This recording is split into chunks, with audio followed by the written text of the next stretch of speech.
Bismillahirrahmanirrahim. Alhamdulillahirabbil alamin wassalatu wassalam ala asyrafil anbiya'i wal mursalin wa ala alihi wa sahbihi ajma'in. Subhanaka la ilma lana illa ma 'allamtana innaka antal alimul hakim. Rabbi shrah li sadri wa yassir li amri wahlul 'uqdatam min lisani yafqahu qawli. Amma ba'd.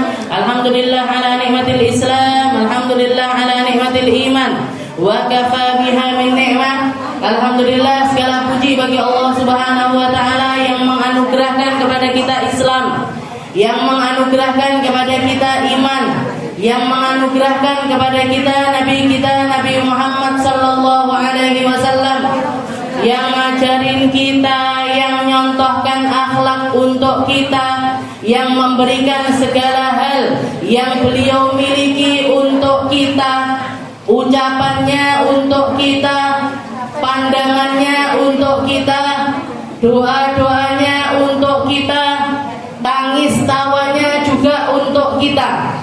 Nabi Muhammad yang memberikan seluruh hartanya, istrinya, anak-anaknya, keluarganya, semuanya dijadikan wasilah-wasilah dakwah. Semuanya digunakan untuk menyampaikan syariat. Semuanya digunakan untuk mencontohkan tauladan-tauladan untuk kita umatnya Nabi Muhammad sallallahu alaihi wasallam. Semua hal yang ada pada diri Nabi dibikin menarik sama Allah Ta'ala. Bahkan penyebutannya ketika kita melantunkan qasidah-qasidah untuknya, ketika kita nginget-nginget tentang seperti apa wajah beliau, seperti apa fisik beliau, seperti apa Allah Subhanahu wa taala membikin beliau, buat Nabi Muhammad sallallahu alaihi wasallam semuanya indah.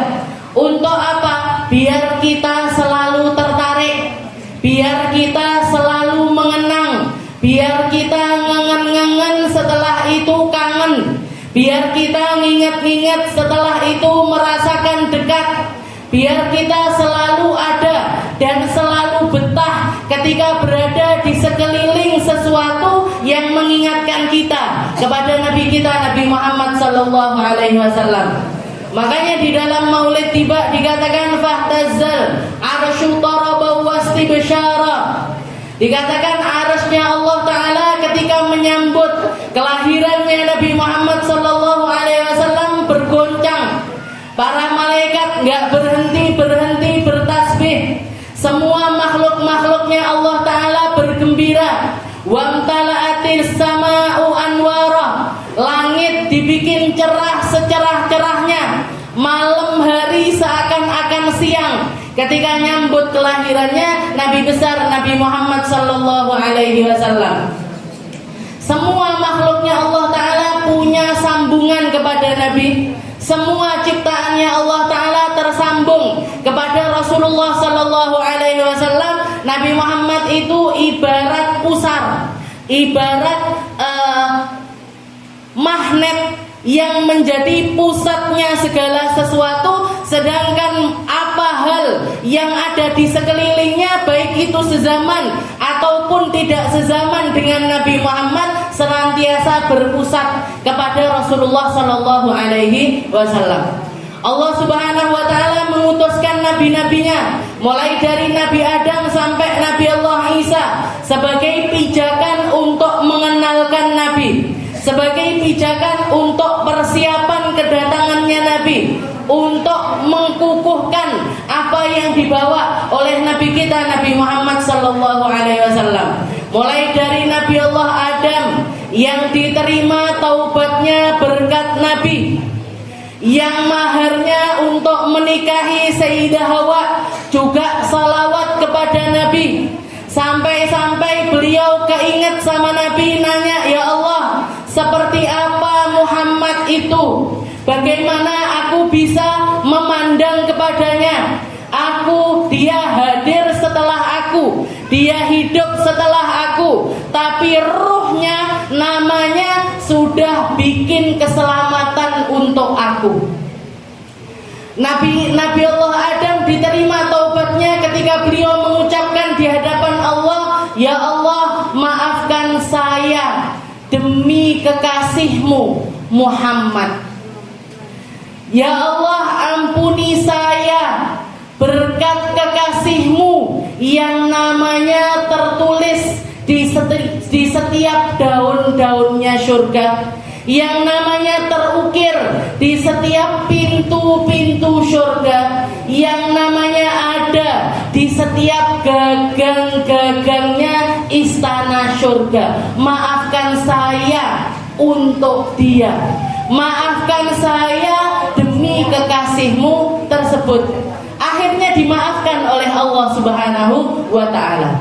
Nabi Allah Nuh diterima, diijabahi doanya ketika beliau terlunta-lunta berada di atas kapalnya sekian hari, sekian puluh hari, sampai makanan habis, sampai minuman habis. Beliau minta kepada Allah Ta'ala, ampuni saya, ampuni kami yang ada di atas kapal ini ya Allah, demi seseorang yang rohnya Engkau tanamkan di dalam tulang sulbiku, demi dia yang akan menjadi keturunanku dan akan menjadi manusia terbaik yang pernah Engkau ciptakan di atas muka bumi ini. Jadi semua makhluknya Allah Ta'ala, minal awwalina wal akhirin, manusia awal, manusia akhir, manusia yang datang sebelum Nabi serta yang datang setelah Nabi Muhammad, semuanya mulia berkat Nabi Muhammad sallallahu alaihi wasallam. Karena Nabi kita diciptakan, karena Nabi seluruh alam semesta ini dibikin sama Allah Ta'ala. Allah Ta'ala mengatakan, laulaka ya Muhammad ma khalaqtul afaq. Wahai Muhammad, kalau bukan karenamu, kalau bukan untuk meninggikan namamu, kalau bukan untuk memamerkan kamu, kalau bukan demi dirimu wahai Muhammad, saya tidak akan menciptakan surga, tidak akan menciptakan neraka, tidak akan menciptakan bumi serta langit, tidak akan menciptakan matahari, bulan ataupun bintang. Semua hal ini aku ciptakan untuk memamerkan serta meninggikan namanya Nabi Muhammad sallallahu alaihi wasallam. Makanya Allah Ta'ala mengatakan, wa rafa'na laka dzikrak, namamu aku tinggikan wahai Muhammad, penyebutanmu aku langgengkan wahai Muhammad. Ketinggian namamu akan senantiasa tinggi, mau orang memujimu ataupun tidak, mau orang menghargaimu ataupun tidak, mau orang ikut berjuang untukmu atau tidak, mau orang ikut di belakangmu ataupun tidak, kamu akan senantiasa mulia di sisiku, di sisi Allah Subhanahu wa ta'ala.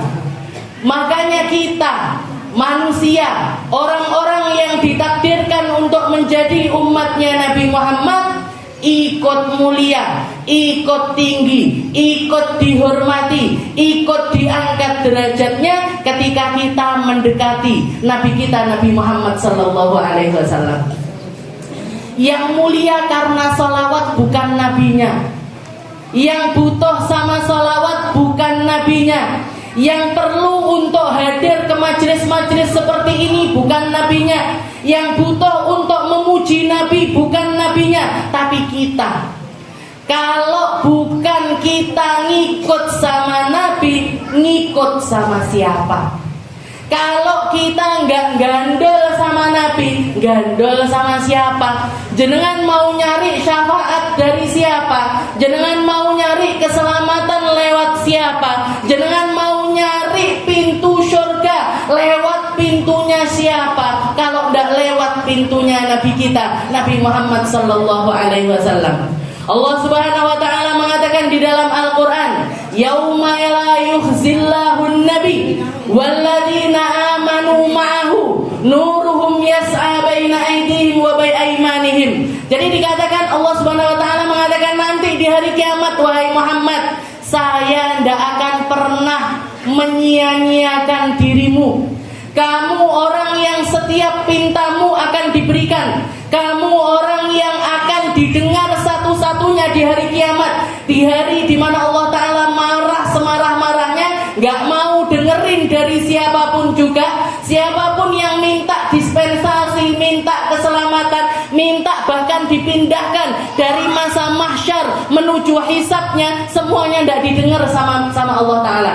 Semuanya tidak dikabulkan sama Allah Ta'ala, kecuali ketika yang memintanya adalah Nabi kita, Nabi Muhammad Sallallahu Alaihi Wasallam. Pindah ya Allah, pindahkan ya Allah. Manusia sudah lelah nunggu sekian puluh tahun, bahkan ratusan tahun mereka nunggu, berada di dalam keadaan yang mencekam, berada di dalam keadaan yang penuh dengan tidak enak, di dalam keadaan yang penuh dengan kebimbangan. Pindahkan ya Allah. Ketika yang nyampaikan itu adalah Nabi Muhammad, dipindahkan sama Allah Ta'ala. Ketika yang minta untuk diberatkan timbangan amal baiknya Nabi Muhammad, Allah Ta'ala juga mengabulkannya. Jadi satu-satunya jalan kalau kita mau selamat menuju Allah Subhanahu wa Ta'ala, selamat sampai ke surganya, gak ada tempat lain, gak ada jalan lain, gak ada aturan lain kecuali ngikuti apa yang diaturkan oleh Nabi kita, Nabi Muhammad Sallallahu Alaihi Wasallam. Nabinya sudah mulia, buduk tinggi sampai ke tempat yang gak terjangkau siapapun, yang diundang langsung oleh Allah Subhanahu wa Ta'ala untuk menemuinya, untuk nyampe ke Sidratul Muntaha, tempat yang bahkan malaikat Jibril pun gak mampu untuk naik ke sana. Malaikat Jibril mengatakan, "Irfa ya Muhammad, naik kamu wahai Muhammad, batas saya sampai sini. Kalau saya naik selangkah lagi, lah taraktu, akan terbakar diriku, akan hancur lebur aku, karena aku tidak dijaga seperti Allah Ta'ala menjaga dirimu. Karena aku tidak dimuliakan sampai ke tempat Allah Ta'ala memuliakanmu. Karena aku tidak sampai ke dalam kadar yang telah Allah Ta'ala berikan kepada dirimu." Naik satu-satunya makhluk yang pernah nyampe ke Sidratul Muntaha hanya Nabi kita, Nabi Muhammad Sallallahu Alaihi Wasallam. Ketika Nabi Allah Musa dapat perintah, dapat wahyu dari Allah Ta'ala, Allah Ta'ala mengatakan, "Ikhla'na alaik, wahai Musa, lepaskan sandalmu. Fa innaka bil wadil muqaddasi tuwa." Kamu sedang ada di tempat yang disucikan oleh Allah Ta'ala untuk menerima wahyu-wahyu sucinya. Tapi Nabi Muhammad ketika naik ke Sidratul Muntaha, tidak disuruh ngelepas sandalnya, tidak disuruh ngelepas bajunya, tidak disuruh ngelepas kopiahnya, tidak disuruh meletakkan siwaknya, tidak disuruh melepaskan apapun yang nempel pada diri Nabi Muhammad pada saat itu. Mungkin beliau bawa dompet, mungkin beliau bawa uang, mungkin beliau bawa apapun yang beliau bawa, semuanya ikut nyampe, ikut mulia, ikut terjaga, ikut diberikan oleh Allah Ta'ala kadarnya, seperti halnya Nabi Muhammad Sallallahu Alaihi Wasallam. Nabi Musa disuruh melepas sandalnya, Nabi Muhammad tidak disuruh melepas sandalnya. Naik ke Sidratul Muntaha, sandal-sandali, bu, sampai sandalnya pun ikut naik ke Sidratul Muntaha. Itu Nabi kita, Allah Ta'ala nggak pernah tega. Kalau sudah hubungannya sama Nabi Muhammad, tidak pernah tega. Makanya para ulama mengatakan amal paling aman itu sholawat. Amalan yang paling akan bikin kita ngucapinnya gampang, ngucapinnya enak, kita merasakan ketenangan ketika membacanya.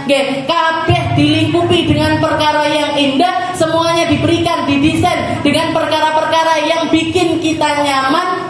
Setelah itu juga pasti diterima oleh Allah Subhanahu wa Ta'ala. Makanya ketika saya lihat, saya ada di satu kampung, lahir di sini, kecil di sini, gede di sini, warisan yang diwariskan sama orang tua saya dulu, semuanya kaitannya dengan sholawat. Ada dalailul khairat, ada maulid azab, ada maulid barzanji, ada burdah, qasidah burdah, ada maulid tiba, semuanya nuansanya adalah sholawat. Saya sampai mikir, ya Allah, abah-abah saya, kakek-kakek saya, orang tua saya, meskipun kalau dibilang secara keilmuan nggak tahu mondok, nggak tahu ngaji senggena, nggak pernah belajar ilmu agama yang serius seperti itu nggak pernah, tapi mereka adalah orang-orang yang luar biasa. Mereka adalah orang-orang yang soleh. Mereka adalah orang-orang yang tahu persis, yang tahu persis anak cucu saya kalau dikasih sesuatu yang lainnya mungkin gak akan aman. Anak cucu saya kalau yang diwariskan perkara-perkara yang sulit mungkin mereka gak kuat. Kalau yang saya wariskan kepada mereka ini amaliyah yang panjang, baca la ilaha illallah ribuan kali misalkan, atau baca tasbih ribuan kali misalkan, atau baca Al-Quran 30 juz sekali duduk misalkan, mereka gak akan kuat. Tapi kalau sekedar untuk bersalawat, insya Allah mereka kuat. Dan salawat ini selain juga indah, enak, nyaman, juga pasti diterima oleh Allah Subhanahu wa ta'ala. Karena ketika Allah ta'ala dengar hambanya bersalawat, yang dilihat sama Allah ta'ala bukan lisannya, bukan orangnya, bukan siapa yang sedang melantunkannya. Wong iki apik apa elek, wong iki ahli maksiat apa ndak, orang ini sudah taubat apa belum, orang ini sing didelok apa, sing dirungokne apa, sukanya melangkah kemana, hartanya kecampur dengan apa, makanannya apa, minumannya apa. Allah Ta'ala nggak melihat kepada itu semuanya. Yang dilihat siapa yang sedang dia sebut-sebut, yang dilihat siapa yang sedang dia puji-puji, yang dilihat siapa yang sedang dia sebut-sebutkan namanya. Gak peduli orang ini seperti apa, panggah ditompo sama Allah Subhanahu wa ta'ala. Kalau kita bertasbih, kalau kita bertahlil, kalau kita baca Al-Quran, riak titik dak ditompo, salah titik dak ditompo. Padahal awake dhewe ngajine blekak-blekuk. Kalaupun sudah bisa ngaji pun ngajinya sukanya cepet-cepet nggih. Yang lancar-lancar ngaji anak-anak pesantren niku ngaji 1 juz bisa 10 menit 15 menit nggih. Cepet banget, ilang kabeh, berengenge ilang, panjangnya didiskon lagi nggih. Yang cuman 1 harokat dijadikan setengah harokat nggih. Niku biasa. Dan yang semacam ini layak untuk kita persembahkan di hadapan Allah. Yang semacam ini layak untuk kita ajukan di hadapan Allah. Ya Allah, selamatkan saya karena Qur'anku. Ya Allah, selamatkan saya karena tahlilku. Ya Allah, selamatkan saya karena tasbihku. Ya Allah, selamatkan saya karena sedekahku. Ya Allah, selamatkan saya karena iniku, karena iniku, karena iniku. Itu Allah Ta'ala nyecer dengan 1 pertanyaan aja. Gak usah 2, gak usah 3, apalagi 10. Cuman Allah Ta'ala mengatakan, awakmu tenang di aku. Kamu benar baca itu ikhlas karenaku. Kamu benar baca itu karena sesuai dengan aturanku. Kelak kebuk, gak bisa jawab lagi kita. Gak bisa jawab lagi. Gak akan bisa menjawab pertanyaannya Allah Subhanahu wa ta'ala. Tapi lek solawat, seperti yang dikatakan oleh Nabi ketika Sayyidina Abdullah bin Abbas nanya, ya Rasul, aina ajiduka yaumal qiyamah, di mana saya akan menemui engkau di hari kiamat ya Rasul? Saya nanti ketemunya sama jenengan di mana ya Rasul? Katanya Rasulullah, ajiduka indal mizan, kamu bisa nemuin aku di tempat timbangan amal. Saya akan mendampingi siapapun dari hambaku, siapapun dari umatku yang sedang ditimbang amalnya, tak tunggu nih. Kalau saya nemukan timbangan amal keburukannya lebih baik dari kebaikannya, saya akan datang dengan sholawatmu kepadaku, dengan berkahnya pujianmu kepada aku, dengan berkahnya ngingetnya kamu tentang aku, akan aku ajukan di hadapan Allah untuk memberatkan amal baikmu. Yang dipakai sama Nabi sholawatnya kita, yang dipakai sama Nabi pujiannya kita, Yang dipakai sama Nabi sholawat serta salamnya kita kepada beliau. Tak pakai itu untuk memberatkan amalmu, tak pakai itu untuk nambahi beratnya amal kebaikanmu di hadapan Allah Subhanahu wa taala. Dan akan aku pastikan kamu akan selamat dengan itu. Nabi Muhammad tidak akan rela sebelum amal baiknya yang lebih banyak ketimbang amal buruknya, sehingga dia akan selamat, bisa lanjut untuk melanjutkan perjalanan akhiratnya. Ini Nabi Muhammad, Bu, orang paling repot di hari kiamat. Sing repoti ndak roh-roh. Ini Nabi Muhammad yang lapar demi kita, awake dhewe wareg ndak roh-roh.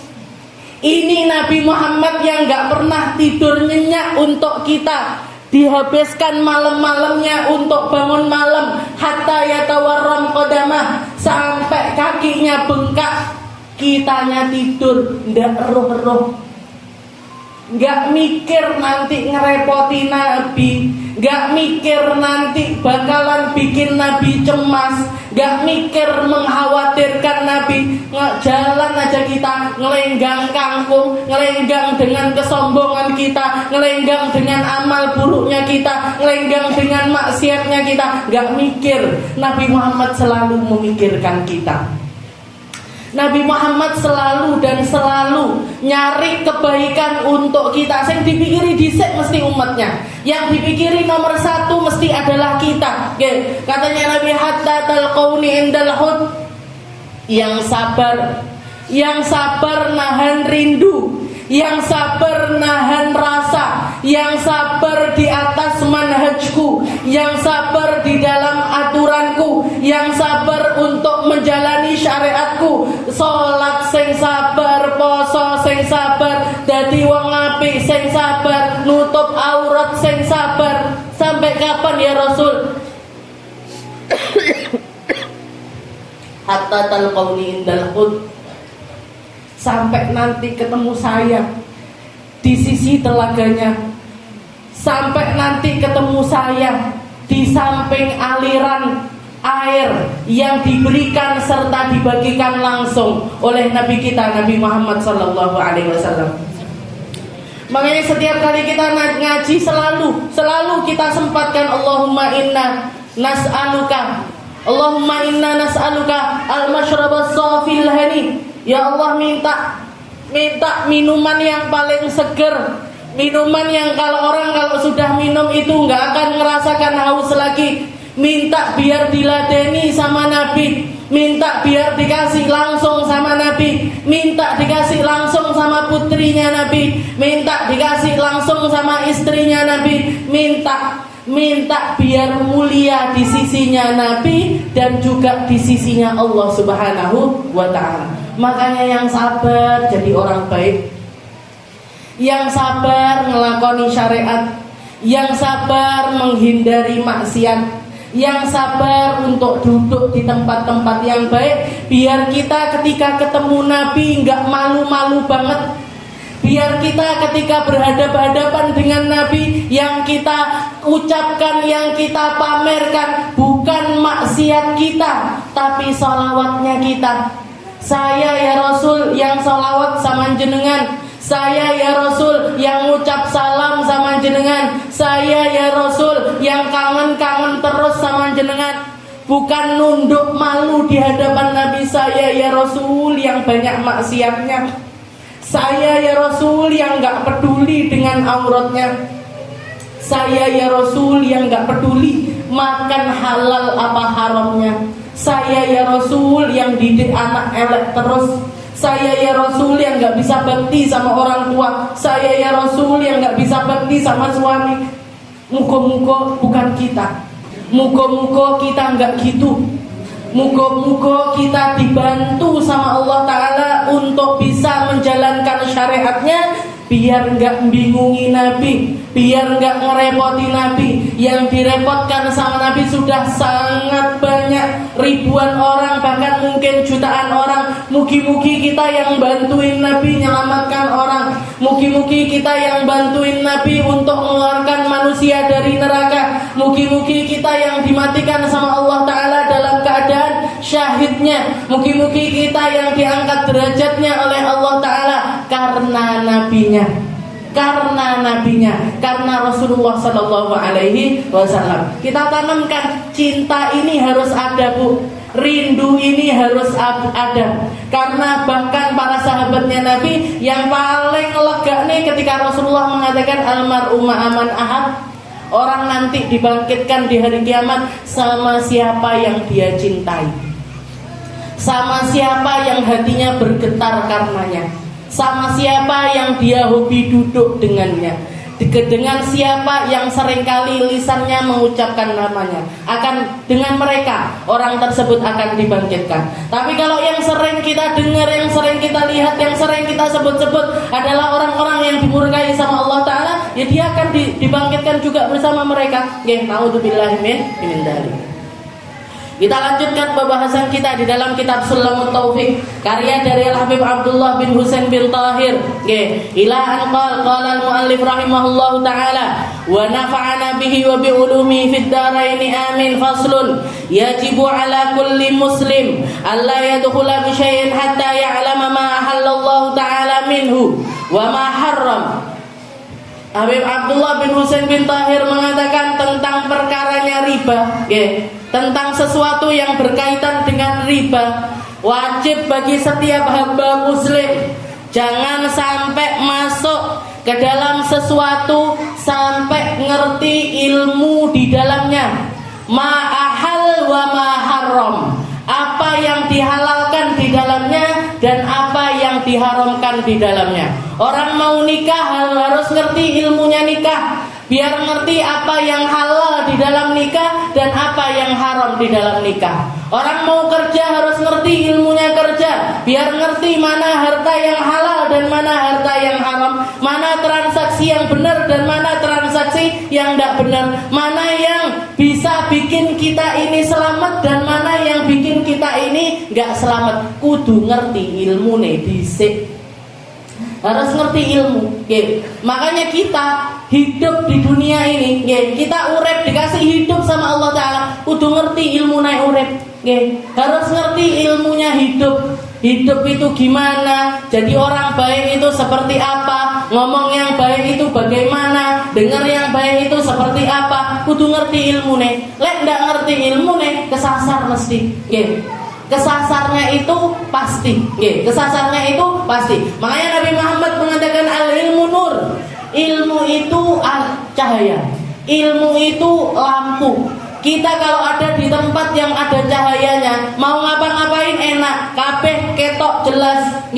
Jilbab warna hitam kelihatan hitam, jilbab warna merah kelihatan merah, jilbab warna kuning kelihatan kuning. Tapi lek wis peteng dedet, kalau sudah mati lampu nggak kelihatan apa-apa, nggak bisa bedakan kita. Maka kabeh ketok ireng, semuanya kelihatan hitam, nggak bisa bedakan warna-warna, bahkan nggak bisa bedakan ini siapa, ini apa, nggak bisa bedakan. Gitu juga dengan hidup kita. Kalau ada lampunya, kita kemana-mana itu bawa lampu. Kalau ada ilmunya, kita kemana-mana itu bawa lampu. Kerja bawa lampu, di rumah bawa lampu, didik anak-anak bawa lampu, sama suami bawa lampu, sama mertua bawa lampu, sama tetangga bawa lampu. Tahu ilmunya, karena tahu dengan ilmunya. Kalau enggak, kabeh ditabrak. Yang penting aku, yang penting saya seneng, yang penting saya gembira. Gak peduli orang sakit hati atau enggak, gak peduli orang terdolimi atau tidak, gak peduli orang termakan hartanya atau tidak, gak peduli kita ngambil haknya orang ataupun tidak. Kenapa? Karena gak punya lampu. Lampunya ini adalah ilmu. Hatta ya'rif ma halallahu ta'ala minhu wa ma harram. Lianna Allah subhanahu wa ta'ala ta'abbadna bi asya'in fala budda min mura'ati ma ta'abbadna bi. Karena kita diciptakan sama Allah Ta'ala dengan tujuan ibadah, maka ilmunya ibadah kita juga harus ngerti. Ibadah ini tidak melulu sholat, ibadah itu tidak melulu puasa. Ibadah itu apapun yang dicontohkan sama Nabi Muhammad nilainya ibadah. Kalau kita mengikuti cara hidupnya Nabi Muhammad, semua yang sedang kita lakukan akan bernilai ibadah. Jenengan nadus entuk pahala, jenengan makan minum dapat pahala, jenengan tidur dapat pahala. Syaratnya apa? Biar ini semuanya dapat pahala, ngikuti tata caranya Nabi Muhammad sallallahu alaihi wasallam. Nggih, ndak enek meneh. Nggih, jenengan ngikuti cara lifestyle-nya orang barat, orang Inggris, orang Korea, orang Madura atau manapun juga ndak akan dinilai ibadah di sisi Allah. Tapi kalau yang diikuti Nabi Muhammad semuanya akan bernilai ibadah. Waqad ahallal bai'a wa harramar riba. Satu hal yang paling penting di dalam muamalahnya kita, di dalam transaksinya kita, ini babnya adalah bab riba, bab tentang pekerjaan, bab tentang harta yang halal ataupun yang haram. Ketika orang-orang kafir mengatakan innamal bai'u mithlur riba, bukankah jual beli itu sama aja kayak riba? Riba sama jual beli itu kan mirip-mirip, golek bati teko uang, nyari untung dari transaksi keuangan. Katanya orang-orang kafir sebelum datangnya Nabi Muhammad, mereka yang nggak percaya sama Nabi, ini orang Islam ini kenapa sih kok riba diharamkan untuk mereka, tapi jual beli boleh? Sama Allah Ta'ala dikatakan innamal bai'u gimana? Innamal bai'u mithlur riba wa ahallallahu al-bai'a wa harrama riba. Katanya orang-orang kafir, riba sama jual beli podo ae. Nggih. Karena sama-sama nyari duit dari harta. Nggih. Bedanya kalau orang kerja, misalkan saya punya uang 100.000, pengen 100.000 ini jadi 110.000. Gimana caranya? Saya pergi ke pasar, kulaan baju 1 lembar harga 100.000, tak jual ke orang lain dengan harga 110.000. Mudah Bu, dari 100.000 jadi 110.000. Tapi kalau orang riba punya uang 100.000 pengen jadi 110.000, diutang nih nggone wong. Nya, ada orang butuh uang, nih tak pinjemin 100.000, kembalikan seminggu lagi nominalnya 110.000. Secara logikanya orang kafir mereka mengatakan kan podo ae bandine 10.000. Kan sama aja dapat untung 10.000. Allah Ta'ala mengatakan ahallallahul bai'a wa harramar riba. Transaksi model jual beli tak bolehkan, tapi transaksi model riba saya haramkan. Kenapa kok diharamkan sama Allah Ta'ala? Karena orang ketika yang dipikirkan adalah uang yang bertambah tanpa melakukan apapun juga, tanpa melakukan apapun juga, keburukan yang terlahir dari hal tersebut akan sangat banyak sekali.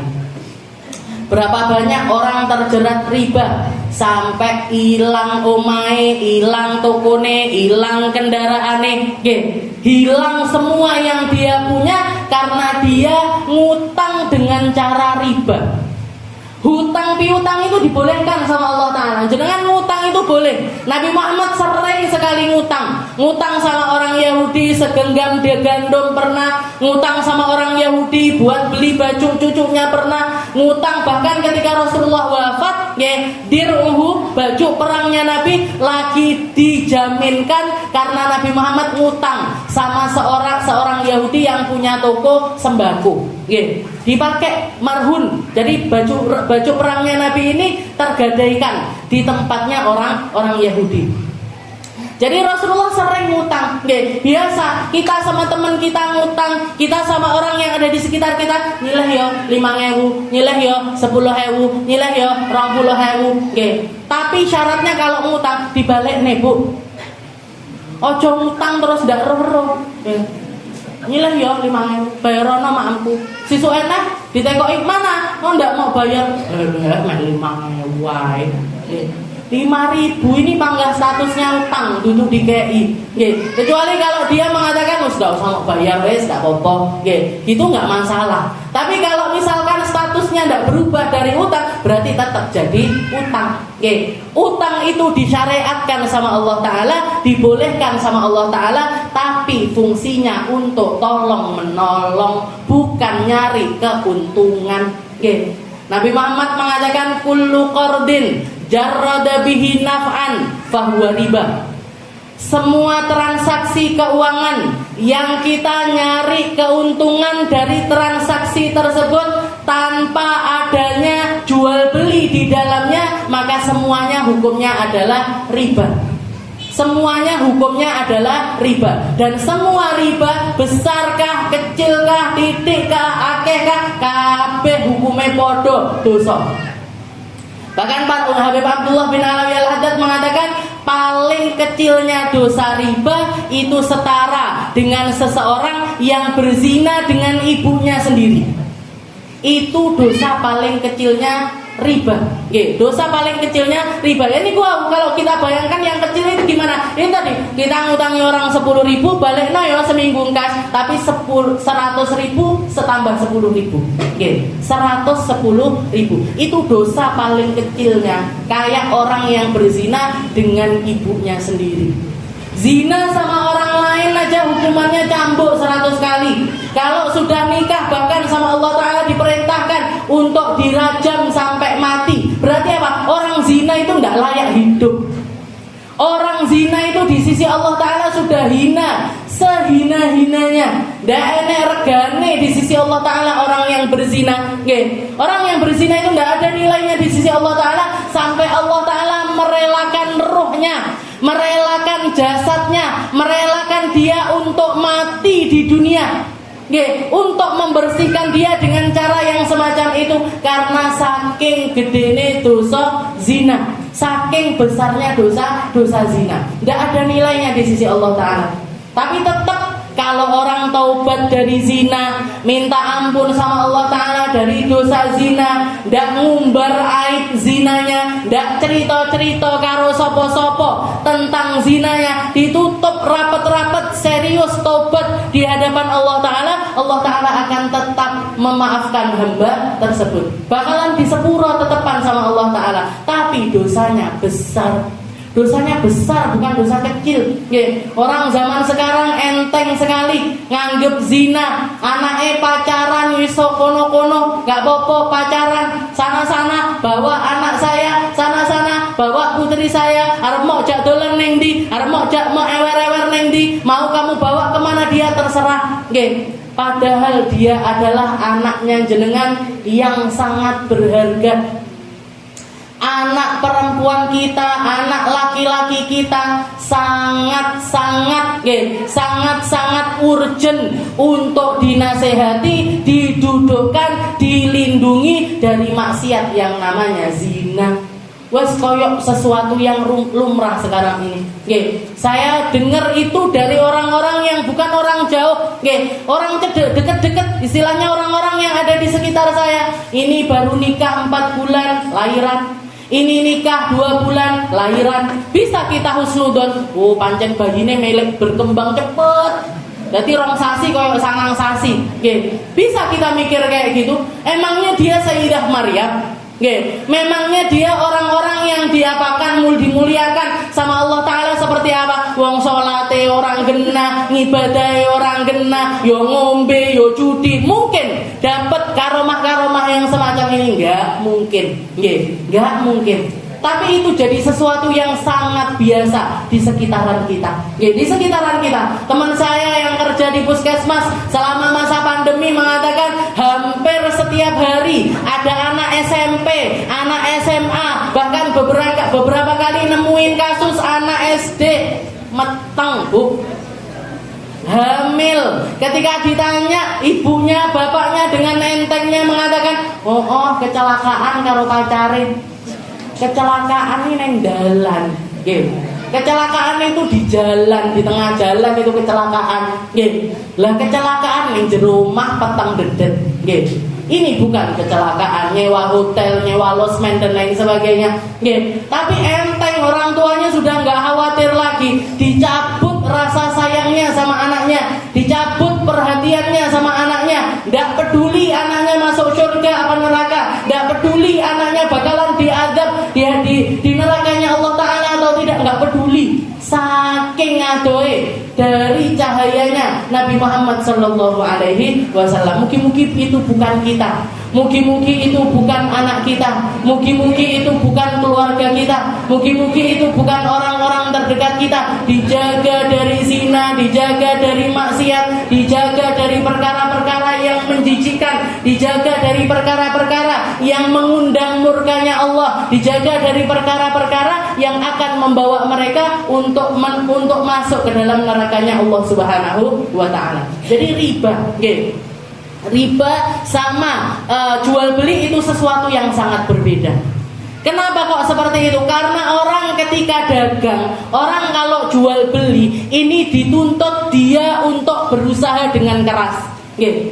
Duwene modal 1 juta, budal neng pasar, kulaan bahan makanan atau kulaan apapun yang bisa dikulak. Habis itu dia harus buka toko, towo. Kalau zaman sekarang di foto-foto, ayo aku duwe dagangan iki, sapa sing gelem tuku? Saya punya makanan ini, siapa yang mau beli? Saya jualan ini, siapa yang mau beli? Towo. Berarti apa? Otaknya mikir, hatinya mikir, badannya kerja. Nggih. Akhirnya apa? Apa yang terjadi? Dia bekerja dengan penuh semangat, yang datang dari pahalanya dari Allah Ta'ala juga sangat banyak. Diberkahi, Bu. Otaknya diberkahi, hatinya diberkahi, kakinya diberkahi, hartanya diberkahi. Kalau sudah kerjanya lewat dagang, nggih. Kalau kerjanya pakai obat, nggih. Termasuk juga kerjaan, nggih. Kalau misalkan saya tidak dagang saja, tapi saya kerja ikut orang, jadi karyawan misalkan, nggih. Jadi karyawan, nah, taat di tempat kerjanya, melakukan yang terbaik di dalam pekerjaannya, dikongkon nulis, dia nulis, dikongkon nata administrasi, dia nata, disuruh ini, disuruh tugas apapun yang dilakukan, yang diperintahkan sama kantornya dia lakukan. Nanti setiap tanggal 1 cair, dapat gaji, nggih, dapat gaji. Harta gajinya ini tadi, uang yang dia dapat dari gaji ini adalah hasil kerja kerasnya selama 1 bulan, diberkahi sama Allah. Tapi orang jadi rentenir. Kalau orang pakainya nganakne duit, nggih, leha-leha ning omah. Wis duitku ning omahe wong kuwi 100.000, engko seminggu 2 minggu jadi sekian-sekian. Uangku di itu 1 juta nanti jadi segini-segini. Uangku di itu jadi sekian-segini. Nggak mikir gerak, nggak mikir untuk melakukan sesuatu, nggih. Pikirannya dimatikan, hatinya dimatikan, gerak-geriknya dimatikan, masuk, nggih. Dadine wong piye? Dadine wong males, nggih. Jadinya males, pengennya enak-enakan di rumah tapi duitnya teko dhewe. Nggak ada ceritanya, nggih. Jenengan dongo sampai lambene berbusa, ya Allah nyuwun duit. Ya Allah nyuwun duit, ya Allah nyuwun duit, nggih. Jenengan wiritan ping 1000, hujan uang. Enggak, panggah banyu lah udan. Nggih, tetap air hujannya. Berarti apa? Allah Ta'ala ini pengen berkain kita dengan semua itu, nggih. Biar kita ini di dalam pekerjaannya pun dapat pahala. Nabi Muhammad mengatakan at-tajir, al-amin, as-saduq, al-mu'min ma'asyuhada'i yaumal qiyamah. Orang kalau kerja jujur, sungguh-sungguh, serius, nggih, serius, amanah, enggak khianat sama siapapun, enggak ngambil haknya siapapun, jujur di dalam segala hal yang dia kerjakan untuk pekerjaannya, nanti dibangkitkan di akhirat nanti bareng-bareng sama rombongannya syuhada, bareng-bareng sama rombongannya orang yang mati syahid, bareng-bareng sama rombongannya orang-orang yang keluar darah dari sekujur tubuhnya untuk membela agamanya Allah Ta'ala. Kita orang pedagang tersebut dibangkitkan bersama mereka, okay. Dibangkitkan bersama mereka. Pemimpinnya Sayyidina Hamzah, Pemimpinnya pamannya Nabi, Sayyidina Hamzah bin Abdul Muthalib, yang akan mimpin rombongannya orang-orang yang mati syahid. Waqad ahallallahu al-bai'a wa harrama riba. Makanya riba itu piye-piye akeh titik panggal haram.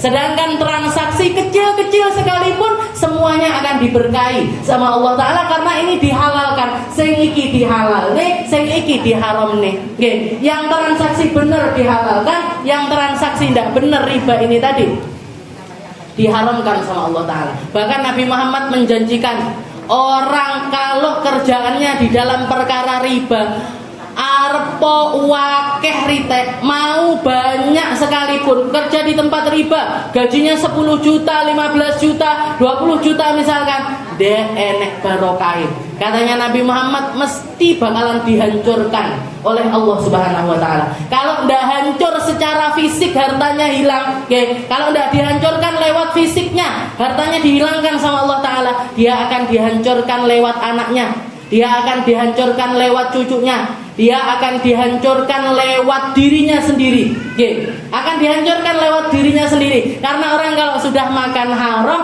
anggota badannya ini maksiat sama Allah Taala sya'am abad. Mau dia pengen maksiat atau enggak pengen maksiat, otomatis maksiat. Tapi kalau orang sudah makanannya halal, makanannya bersih, makanan yang genah, sing melbu kabeh ini perkara yang baik, dia akan beribadah kepada Allah Ta'ala, mau ndak mau, melek ndak melek, bakalan dikasih ibadah sama Allah Subhanahu wa Ta'ala. Mugi-mugi harta kita dibersihkan, mugi-mugi kita semuanya dikasih sama Allah Ta'ala pekerjaan yang baik, pekerjaan yang mulia, pekerjaan yang akan bawa barokah di sisi Allah Subhanahu wa Ta'ala. Mugi-mugi kita, anak cucu kita, keluarga kita, orang-orang yang kita cintai, semuanya dijaga sama Allah Ta'ala dari perkaraannya riba, dari utang riba, dari hal-hal yang menghancurkan semacam riba. Tapi sama Allah Ta'ala dikasih gantinya dengan perkara yang halal, kerjaan yang halal, kerjaan yang baik, kerjaan yang mulia, kerjaan yang akan bawa kita menuju ke dalam syurganya. Dan mugi-mugi kita semuanya sama Allah Ta'ala disehatkan badannya, dipanjangkan umurnya, dikasih ibadah-ibadah yang baik, sampai kita menghadap kepada Allah Ta'ala dalam keadaan mati yang baik, mati yang indah, mati yang penuh dengan ridhonya Allah, mati dalam keadaan husnul khatimah ala hadhihi niyyah wa ala niyatin salihah wa ila hadratin Nabi Muhammad sallallahu alaihi wasallam bisirril Fatihah.